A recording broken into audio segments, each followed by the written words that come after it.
What's up, guys? Nolan here, and today we're going over all of the trickling bits and pieces of news that have popped up over the past couple weeks, from cheaters banned, Unity backpedaling, my Q&A with BSG, some full rounds of Arena that we've gotten from Tokyo Game Show, and what's up and coming with this next patch. I wanted to note that they do seem to be letting anyone who just wanted to wait in line play Arena while at the Tokyo Game Show, as opposed to Gamescom, where you needed an appointment to play. Generally speaking, I think that's a good thing. Let me know what you think. Klimov is back. In case you didn't hear, you're good to use it again. Specifically, I wanted to talk about the armor changes and get the best info that I can out there for it, as there was a significant kerfuffle going on between ammunition in the game and what's going on with that. So I just wanted to remind everybody what's going on next patch, or supposed to be coming in the next patch with this armor and hitbox changes. And we got a lot to talk about today, but first we have to thank today's sponsor, Opera GX. Opera GX is on a mission to get people to break up with their boring browsers and have fun doing it. Opera GX is not for everyone, but if you game, it's time to stop using lame browsers. If you like messing with skins in games, then for sure you'll like operagx.mods feature, where Opera GX offers you a lot of customization. It can be overwhelming. However, with GX mods, you can now find ways to flip your entire browser 180 with one click and change pretty much anything you want. Want to hear grenade pins every time you type? Done. Want to turn the whole browser into an aircraft dashboard? Easy. If your RAM and CPU are playing on the opposite team, gain the Battlefield control back with GX Control. Enhance performance on your PC when gaming with your browser open and get rid of lag while playing games or listening to music. Perfect for when you want to keep a bunch of tabs open to not lose them, but you don't want your browser to hurt your gaming performance. The panel lets users limit the amount of CPU or RAM you are willing to let their browser use. Tired of friendly fire from your own browser? Fear not. With Opera GX, you can force dark mode on every page that you are browsing. Forget about this flashy white color and enjoy your experience. You can find it in your settings tab on the top right corner of the browser under full browser settings. So what are you waiting for? Use my code here or use my link in the description to get started with Opera GX for yourselves for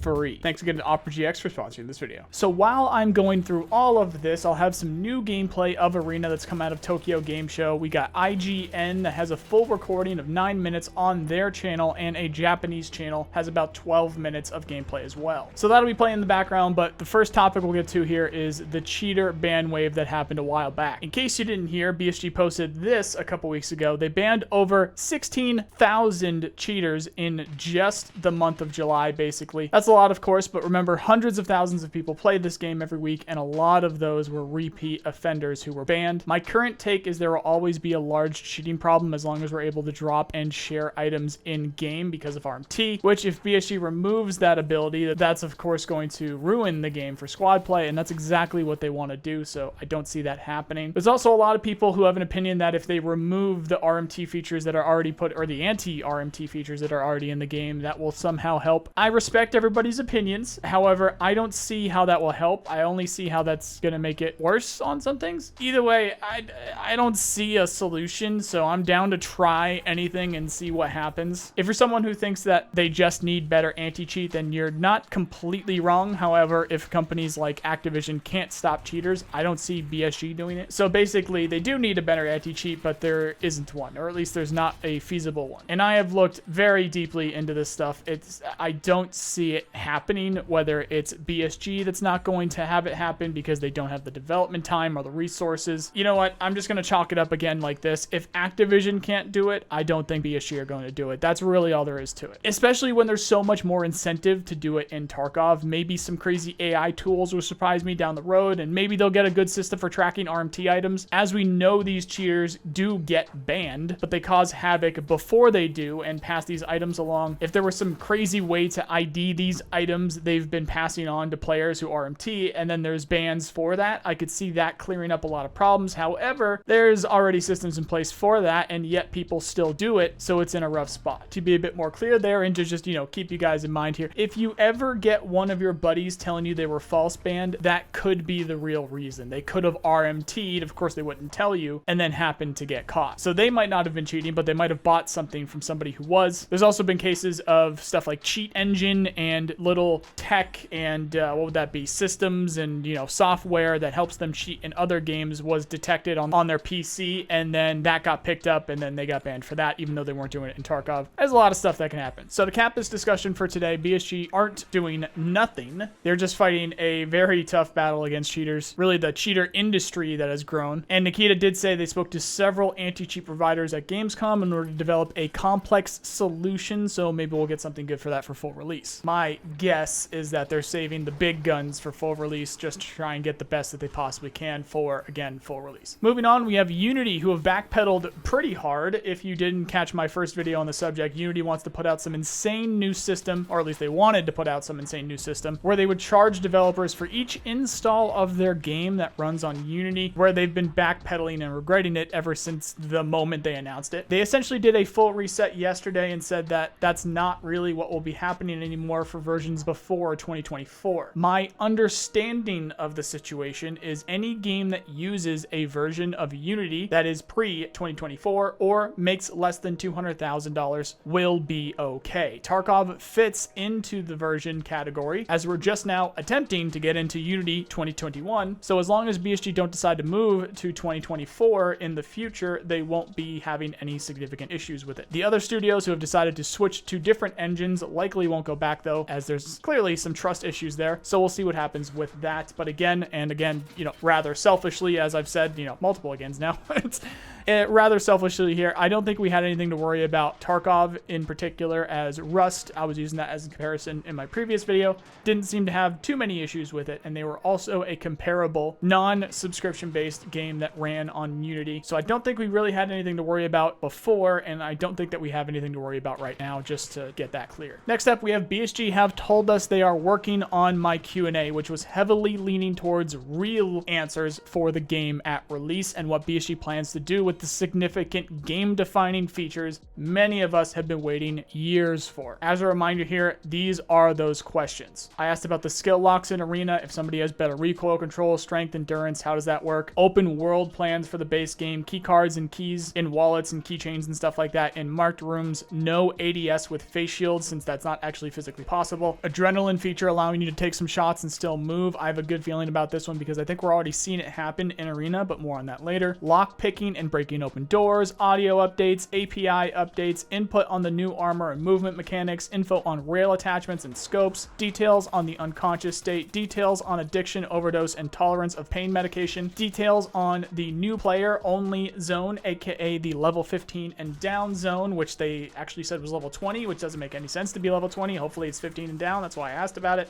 aka the tutorial zone, and then of course PMC Karma. Again, BSG said that they are working on getting these answered, and at least 5 of those questions will create massive waves in the community, so I'm sure they're trying to be as tactical as possible with their answers. This was very intentional on my part because I believe that we need to know what the game is actually going to be like at launch. I don't think that is too much to ask. I would like to know what the game is going to be like when it's actually finished. So if you're wondering why it takes weeks to get answers, it's because they need to answer them correctly, as some of these will create massive waves no matter what. There will be thousands of people who freak out about these answers no matter what they are, because the game is so big now and so many people want different things. But again, I strongly believe we need to know. One of those things would be the new armor hitbox changes, which, in case you guys didn't know, is going to kill the game, or at least that's what Twitter is saying, so of course they're always correct, and that's going to be the case. This is going to kill the game, so get ready for the game to die once this happens. As someone who's been playing the game since the early alpha days, this will kill the game stuff has become numbing to me. We've been hearing it for years about practically every feature, and the truth is the only thing that will kill Tarkov is BSG if they release it in bad form. We know now no other studio is doing what they're doing at this stage that they're at. Sure, there's Marathon, sure, there's We the People, sure, there's plenty of other games attempting to do similar things, but we're all here for a reason. They're just not doing what BSG is doing with Tarkov at the stage that they're at. It's plain and simple. So if they release the game all buggy, it won't be good past that. I do think that they have a lot of freedom, and I'll be here for it no matter what. So speaking about the details of this feature, this absolutely includes the ability to swap plates in rigs, as well as the new armor hitbox system. I've been talking about this for years now, so check the long form videos for details, and I will do a new one soon. The TLDR is that small coverage armor, like slicks with small plates, will allow you to be killed from the side as well as above and kind of around the plates from the front or back, and you might not even want to wear a plate on your back, so it's up to you with that one too. If the plate is not there, if the armor is not there, it is not going to stop projectiles. Shotguns and SMGs will run the game until people start wearing heavier armor that has better protection for the full coverage of vitals, which those armors will be heavier and it will slow you down if you wear them. This is completely intended by BSG. They want people to play this game as a squad, so you will need to bring people that can move fast and people who can take shots, aka breachers and maneuver people. You can try and shoot down the middle with a bit of both and hope for the best. It's options. I genuinely believe having options is good, and this is going to significantly contribute to that. Also, you can't compare the current economy around ammo and gear to what it will be after. This will change everything. The economy is not going to be the same. We can't base it off of the current economy. We need to see what it looks like. So we need to get our hands on this and see where it goes, which,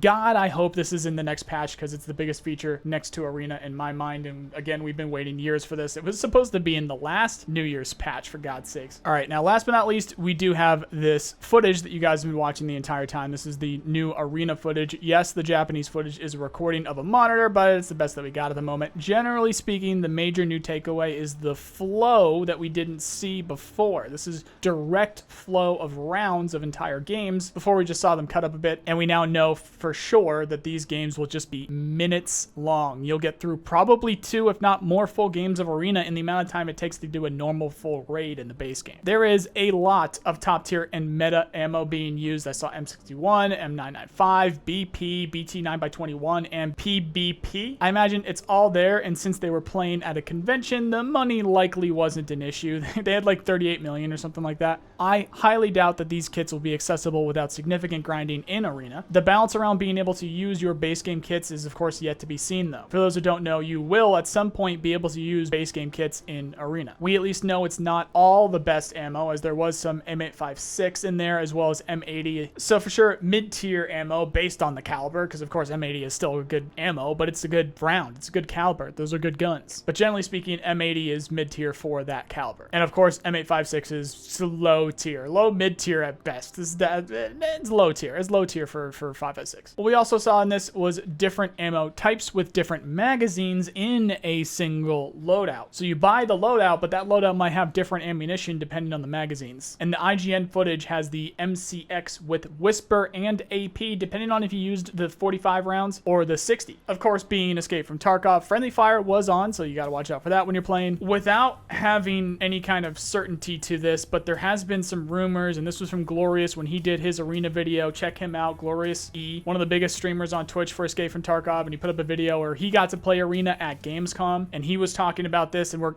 I think we're seeing this repeatedly in this footage. It doesn't seem like you're as limited by damage or by getting hurt in general compared to the base game. I think you're more mobile. I think you can take more damage without being hindered too much. So we'll check back in on that when we get to actually play. The cleaners came out for the final round of the, what I'm calling the camcorder footage here, and they were a bit of a pushover. I'm not sure what the deal is there, but I have to assume they get more difficult over time the longer you wait. For those that don't know, AI is going to pop out and try to kill you if you let the rounds go on too long. So if you're camping, just wait in some corners, you're going to have some AI come say hello, and potentially even bosses if you wait there too long. And that is not the PvE rounds. Those are the PvP rounds where if you wait too long, then they'll come and get you. I did not see a single case of like desync or weird movement, but this is a LAN, so you need to keep that in mind. We don't actually know what it runs like until, again, we get our hands on it. I just liked to see how smooth it was, and I'm kind of optimistic about that. Which, speaking of when we will be able to do that, we will officially be in Q4 of this year soon, specifically 8 days from now. Not this month like I thought before. That was a clown guy moment on that one. So again, we will be in Q4 in about 8 days here, which in case you didn't know, that is the time frame that we were given for a release of Arena, Q4 of this year. So we'll have to wait and see. I got a couple more videos planned, and I will of course let you guys know more about it once I do in terms of my Q&A, but that's going to do it for now, guys. You know the drill. Like if you did, sub for more, comment what you think, and check out my other channels for other games right here. Otherwise, thank you very much for watching, and I hope you have a nice day. See you guys.